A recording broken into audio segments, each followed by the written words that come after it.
আমরা আমাদের দেশের একটা বিশাল ক্রাইসিস নিয়ে তাদের সাথে শেয়ার করেছি, যেটার পার্টনার তারাও। এটি হচ্ছে 1.6 মিলিয়ন রোহিঙ্গা যারা আমাদের বুকের উপরে আছেন। তারাও মানুষ, আমাদের মতো মানুষ, আমাদের মতো তাদের একটা ঠিকানা ছিল। তারা সেখানে খেয়ে বেঁচে চলছিলেন, কিন্তু দুঃখজনকভাবে অত্যন্ত অমানবিকভাবে তাদের উপর আক্রমণ করা হয়েছে, খুন করা হয়েছে, মা বোনদের ইজ্জত নষ্ট করা হয়েছে। তারপরে তাদেরকে তাদের দেশ থেকে তাড়িয়ে দেওয়া হয়েছে। আমরা তাদেরকে আশ্রয় দিয়েছি মানবিক কারণে।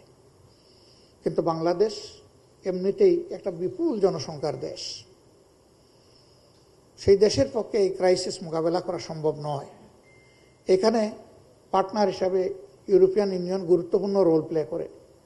আমরা বলেছি এটা কোনো সমাধান নয়। তাদেরকে কিছু ফুড সাপ্লাই দিলাম, কিছু ট্রিটমেন্টের ব্যবস্থা করে দিলাম, অতি নগণ্য কিছু শিক্ষার ব্যবস্থা করে দিলাম, আর টেম্পোরারি শেডের নিচে তাদেরকে গাদাগাদি করে আশ্রয় দিলাম।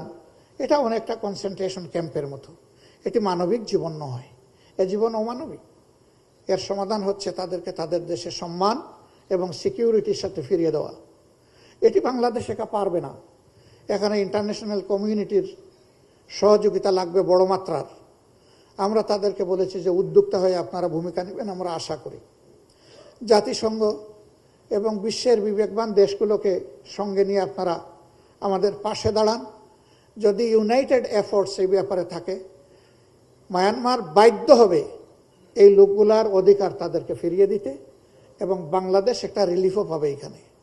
তবে এই খেদমতের সুযোগ পেয়ে আমরা বিরক্ত নই, বরঞ্চ আমরা আল্লাহর শুকরিয়া আদায় করি যে আমরাও নির্যাতিত জাতি, কাজেই মজলুমদের দুঃখ মজলুমরাই বুঝে।